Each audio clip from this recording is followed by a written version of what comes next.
YCP కీలక నేత, మాజీ బూతుల మంత్రి, గుడివాడ మాజీ ఎమ్మెల్యే కొడాలి నాని బీజేపీలో జాయిన్ అవుతున్నాడు అనే ప్రచారం అయితే మొదలైంది. కొద్ది రోజుల కిందట ఆయన బైపాస్ సర్జరీ చేయించేందుకు హైదరాబాద్ నుంచి ప్రత్యేక విమానంలో ముంబై తరలించడం మనం అందరం విన్నాం. ఆయన అనారోగ్యంతో బాంబేలో అయితే ట్రీట్మెంట్ తీసుకున్నారు. ఆ తర్వాత ఈ మధ్య కాలంలో ఆయన హైదరాబాద్ వచ్చినట్లుగా తెలుస్తా ఉంది. దాదాపు 5-6 నెలలు రెస్ట్ అవసరమని కూడా అన్నారు. అయితే అందువల్ల ఈ మధ్య కాలంలో కొడాలి నాని గారు మీడియా ముందుకు వచ్చి రాజకీయంగా ఎలాంటి కామెంట్లు చేసే అవకాశం అయితే లేకపోయింది. అందువల్ల ఆయన నోటి మీద బూతులు కూడా మనం వినలేకపోయాం. ఇప్పుడు గన్నవరం మాజీ ఎమ్మెల్యే వల్లభనేని వంశీని అరెస్ట్ చేసింది మనం అందరం చూసాం. అందువల్ల ఇక మీద నెక్స్ట్ కొడాలి నానిని అరెస్ట్ చేసి జైల్లో వేయడం జరుగుతుందని చెప్పేసి మనం అందరం విన్నాం. అందువల్ల కొడాలి నాని అయితే బొంబాయి వెళ్ళి ట్రీట్మెంట్ అంటూ అలా అంటూ సినిమా స్టంట్ అయితే చేశారు. అందువల్ల కొడాలి నానిని పోలీసులు టచ్ చేసే అవకాశం లేకపోయింది. కొడాలి నాని వైసీపీ కార్యక్రమాలకి మరియు జిల్లా మీటింగులకి అన్నిటికీ దూరంగా ఉన్నాడు. అది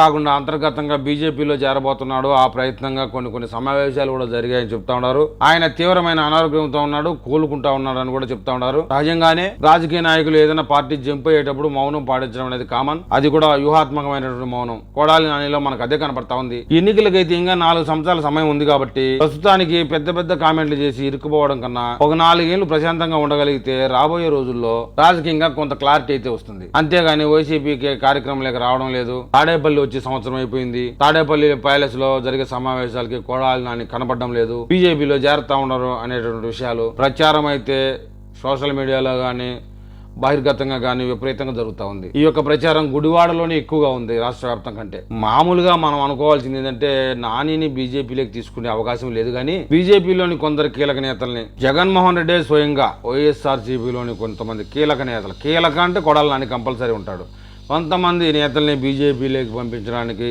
ప్రయత్నాలు చేస్తా ఉన్నట్టుగా రాజకీయ ప్రముఖులు ఉద్దండులు వ్యాఖ్యానిస్తా ఉన్నారు. ఎందుకంటే గాలి జనార్దన్ రెడ్డి కేసు మనం చూసాం. ఆ కేసులో సుప్రీంకోర్టు సీరియస్ అయింది. ఈ కేసు మొదలై 15 సంవత్సరాలు అయితే ఉంటే ఇంకా దీని మీద తీర్పు దాకా ఎందుకు రాలేదని న్యాయస్థానం అయితే ప్రశ్నించింది. జగన్మోహన్ రెడ్డి కేసులు కూడా 13 సంవత్సరాలు దాటి 14 సంవత్సరాలు పడింది. ఈ కేసుల మీద కానీ సుప్రీంకోర్టు కానీ సీరియస్ గా వార్నింగ్ ఇస్తే జగన్మోహన్ రెడ్డి కేసులో కూడా స్పీడ్ గా వేగంగా తీర్పు వచ్చే అవకాశం ఉంది. ఇందుకు అనుగుణంగా ఇట్టి పరిస్థితుల్లో కొంతమంది వైసీపీ నేతల్ని, కీలకమైన నేతల్ని బీజేపీలోకి పంపించడం అనేది ఢిల్లీలో లాబింగ్ ద్వారా చేయాలనే ప్రయత్నంలో ఉన్నారు. ఎప్పుడైతే గాలి జనార్దన్ రెడ్డి కేసులో శిక్ష ఖరారైపోయిందో ఆ రోజే బీజేపీలోని కొంతమంది కీలక నేతలతో చర్చించినట్లుగా సమాచారం జగన్మోహన్ రెడ్డి గారు. రాబోయే రోజుల్లో ఖచ్చితంగా వైసీపీలోని కొంతమంది కీలక నేతలు బీజేపీలోకి పోయే అవకాశం అయితే కనబడతా ఉంది. కానీ కొడాలి నానిని బీజేపీ తీసుకుంటుందా, ఈ ఉక్కిష్టుని బీజేపీ పార్టీ స్వీకరిస్తుందా అనేది అనుమానం. రాబోయే రోజుల్లో వైఎస్ఆర్సీపీ నుంచి బీజేపీ పార్టీలోకి ఎంతమంది ప్రయాణం అవుతారో అనే అప్డేట్ మీద మళ్ళీ మనం కొత్త వీడియో చేసుకుందాం.